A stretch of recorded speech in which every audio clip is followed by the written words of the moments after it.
Chicks आने से कई हफ्ते पहले ही चिक्स का पलना शुरू हो जाता है। जैसे एक माँ अपने बच्चे को केयर करती है, वैसे ही चिक्स की भी आपने केयर करनी होती है, ताकि एंड में आपका फ्लॉक जाके पूरे सही टाइम पर तैयार हो और आपका प्रॉफिट अच्छा कर पाए। एक गलती जो फार्मर्स करते हैं वो ये करते हैं कि वो आते ही बच्चों को फीड दे देते हैं। मुर्गी पालन में पहले 7 दिन में ही 90% चांसेस डिसाइड हो जाते हैं आपके सफल होने के।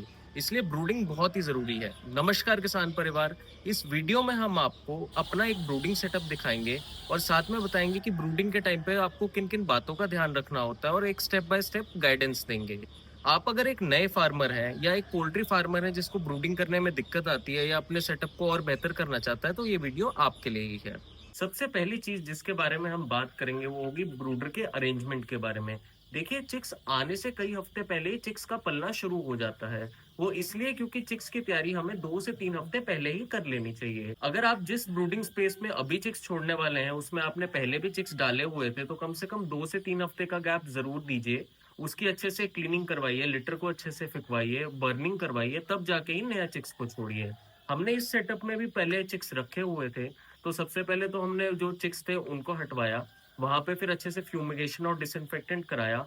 फिर उसका लिटर को हमने बाहर फेंकवाया, बर्निंग की, डिसइंफेक्टेंट फिर से करवाया, एंड तब जाके हमने इस वाले बैच की तैयारी करी। दूसरी चीज, और ये शायद ब्रूडिंग की सबसे जरूरी चीज होती है, हम इसके बारे में बात करेंगे, वो है टेम्परेचर मेंटेन करना, यानी तापमान को मेंटेन करके रखना।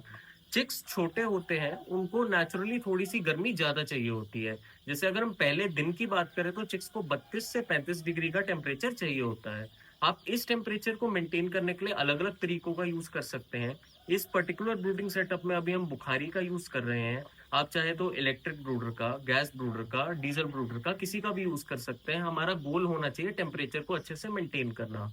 टेम्परेचर नापने के लिए आप एक थर्मामीटर भी जरूर लगा लीजिए, ताकि आपको पता लगता रहे कि रूम में टेम्परेचर क्या चल रहा है। साथ ही साथ एक चीज बहुत इंपॉर्टेंट ये भी है कि आप चिक्स के बिहेवियर को देखिए, क्योंकि अगर चिक्स गर्मी खा रहा है तो वो दूर दूर फैल के बैठेगा। अगर उसको ठंड लग रही है तो वो एक जगह पे कोनों में इकट्ठा होके जाएगा। लेकिन अगर कुछ चिक्स बैठे हुए हैं, कुछ घूम रहे हैं और इवनली स्प्रेड है, तो यानी आपका टेम्परेचर बिल्कुल सही मेंटेन्ड है। तो अगर आप चिक्स के व्यवहार को समझ के, तो आप ब्रूडिंग के गेम को अच्छे से खेल सकते हैं। टेम्परेचर मेंटेन करने में पर्दों का भी बहुत बड़ा रोल हो जाता है। जैसे हमारे इस ब्रूडिंग सेटअप में हमने दीवारों के आसपास पूरे पर्दे से अच्छी तरह सील कर दिया है। अभी थोड़ा धूप का टाइम है, गर्मी का, इसलिए थोड़ा सा हमने पर्दा उठा दिया है। शाम होती है हम इसको पूरी कंप्लीटली पैक कर देंगे। वेंटिलेशन के लिए कुछ स्पेस हम जरूर छोड़ेंगे। ऐसे ही हमने छत पे थोड़ी मेरी हाइट से 2 फीट के ऊपर हमने एक और पर्दा लगा रखा है, ताकि ना ऊपर से ठंड आए ना साइडों से ठंड आए। और ये दीवारें हमने बनाई हुई है काफी ऊंची इस तरफ, ताकि हमारे जो चिक्स है वो अंदर कंफर्टेबल फील कर सके। अब अगर आपने टेम्परेचर का ध्यान दे भी लिया है, तो इसका मतलब ये नहीं है कि ब्रूडिंग का पूरा अरेंजमेंट हो गया है। देखिए, चिक्स बहुत छोटा होता है। आप ये समझिए कि आप जैसे एक माँ अपने बच्चे को केयर करती है, वैसे ही चिक्स की भी आपने केयर करनी होती है। तो 3 से 4 चीजें हैं जिनका आपने और ध्यान रखना है। सबसे पहली चीज होती है बेडिंग मटेरियल की, यानी कि लिटर की। हम चावल का छिलका इसके लिए यूज करते हैं। आप चाहे तो बुरादा भी यूज कर सकते हैं, लेकिन चावल का छिलका थोड़ा बेटर रहता है, क्योंकि बुरादे में डस्ट की कंप्लेंट हो सकती है और बच्चा कई बार बुरादे को खा भी लेता है। तो आप छिलका यूज करिए, लेकिन हाँ, पहले 3 दिन आपने न्यूज़पेपर यूज करना है, क्योंकि शुरुआत में छिलका बच्चों के लिए अनकंफर्टेबल हो सकता है। तो आप 3 दिन न्यूज़पेपर यूज करिए और चौथे दिन से आप नॉर्मल छिलका न्यूज़पेपर हटा दीजिए और नॉर्मल छिलके पे बच्चे को छोड़ सकते हैं। फिर आ जाती है फीडिंग। फीडिंग में फार्मर सबसे बड़ी गलती ये करते हैं कि वो कई बार अपना घर का फीड बना के दे देते हैं, या फिर वो प्रॉपर फीड नहीं देते, कुछ कंपनीज की और वैसे मिक्सिंग करके फीड दे देते हैं, जो एक बहुत ही बड़ी गलती है। फीड आपको, अगर आप लेयर चिक्स को डाल रहे हैं तो आपने स्टार्टर फीड देना है, और अगर आप ब्रेलर चिक्स को डाल रहे हैं तो आपने प्री स्टार्टर फीड देना है। और ये भी ध्यान रखिए कि चिक्स की फीड हमेशा एक अच्छी कंपनी से आनी चाहिए। हम पर्सनली गोदरेज कंपनी की या वेंकीज कंपनी की फीड रिकमेंड करते हैं। आप चाहे तो अपनी लोकल मार्केट में सर्च कर लीजिए, ये अगर ब्रांड्स मिलते हैं तो बहुत ही अच्छा है।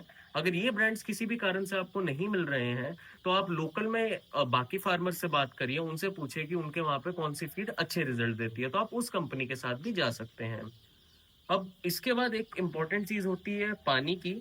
बच्चों के लिए पानी शायद फीड से भी ज्यादा जरूरी होता है। एक गलती जो फार्मर्स करते हैं वो ये करते हैं कि वो आते ही बच्चों को फीड दे देते हैं। जब हेचरी से चिक्स आपके पास आते हैं, ये जरूर ध्यान दीजिए कि आपने 2 से 3 घंटे उन्हें सिर्फ पानी देना है, और उसके बाद ही आप उन्हें फीड डालें, क्योंकि बच्चा थोड़ा डिहाइड्रेटेड आता है। फीड एकदम मिलते ही वो गर्मी और पैदा करता है जिस वजह से मोर्टेलिटी हो सकती है। तो इसलिए बेटर ये है हमेशा कि बच्चों को आते ही आप पानी दीजिए और उसके 2-3 घंटे बाद ही फीड डालिए। फिर आ जाते हैं सप्लीमेंट्स और वैक्सीनेशंस। फार्मर्स यहाँ पे बहुत बड़ी चूक कर देते हैं क्योंकि कुछ को तो नॉलेज ही नहीं होती और कुछ अपने पैसे बचाना चाहते हैं। लेकिन अगर आपको बर्ड्स की इम्यूनिटी रखनी है अच्छी, उनकी ग्रोथ को आपने अच्छा रखना है, तो वैक्सीनेशंस और सप्लीमेंट्स ये दोनों चीजें बहुत ही जरूरी हैं। आपके सप्लीमेंट्स लिवर हेल्थ के लिए होते हैं, रीनल फंक्शन यानी कि किडनी की हेल्थ के लिए होते हैं, पेट यानी कि गट हेल्थ के लिए होते हैं और जनरली आपको मल्टीविटामिन्स, मिनरल्स भी देने चाहिए ताकि बच्चों की इम्यूनिटी अच्छी डेवलप हो, उनकी ग्रोथ अच्छी आए ताकि एंड में आपका फ्लॉक जाके पूरे सही टाइम पर तैयार हो और आपका प्रॉफिट अच्छा कर पाए। सप्लीमेंट्स पे और वैक्सीनेशंस पे हम एक अलग वीडियो में बात करेंगे क्योंकि इससे ये वीडियो बहुत ही लंबा हो जाएगा। तो हम अगला ही वीडियो इस सप्लीमेंट्स और वैक्सीनेशंस के ऊपर लाएंगे, तो अगर आप वो वीडियो भी देखना चाहते हैं तो आप चैनल को सब्सक्राइब कर सकते हैं। फिर आ जाती है स्पेस की मैनेजमेंट, यानी आपने कितनी जगह में कितना बच्चा डाला हुआ है। देखिए, एक गलती बहुत बड़ी फार्मर्स ये भी कर देते हैं कि वो थोड़ी सी जगह में बहुत ज्यादा बच्चा डाल लेते हैं ये सोच के कि उनके बाद में प्रॉफिट बढ़ जाएगा। लेकिन इससे नुकसान ज्यादा हो जाता है क्योंकि बच्चों को अपनी एक जगह चाहिए होती है। जैसे मैं लेयर चिक्स के लिए बात करूं तो 0.2 से 2.5 स्क्वायर फीट की जगह हम इनको शुरू में देते हैं, यानी 1 स्क्वायर फीट में 4 से 5 बच्चा हम रखते हैं जो कंफर्टेबल रहता है। और फिर time to time even first week होने से खत्म होने से पहले हम इनको और खुला कर देते हैं ताकि बच्चों में कोई भी स्ट्रेसफुल सिचुएशन ना आए। तो स्पेस की मैनेजमेंट भी बहुत जरूरी चीज है। अब हम कुछ आम गलतियों की बात कर लेते हैं जो फार्मर्स कर लेते हैं। जब पहले दिन चिक्स आता है तो फार्मर्स चिक्स के आने के बाद अपने ब्रूडर को या हीटर को ऑन करते हैं। ये काफी बड़ी गलती है क्योंकि एकदम चिक्स आएगा, आप अगर उस टाइम पे ब्रूडर ऑन करेंगे तो टेम्परेचर मेंटेन नहीं हो पाएगा। इसलिए हम रिकमेंड करते हैं आप 6 से 8 घंटे पहले ही अपने हीटर को, ब्रूडर्स को ऑन कर लीजिए ताकि जब बच्चा आए तो उसको 32 से 35 डिग्री का जो टेम्परेचर हमने मेंटेन करना है ऑलरेडी मिले। और छोड़ते समय आपने उनको पहले पानी पिलाना है, फीड देने की गलती मत कीजिएगा। 3-4 घंटे पानी पीने के बाद आप उन्हें फीड दे सकते हैं। फीड हमेशा जो है अच्छी कंपनी की होनी चाहिए और सही फीड होनी चाहिए।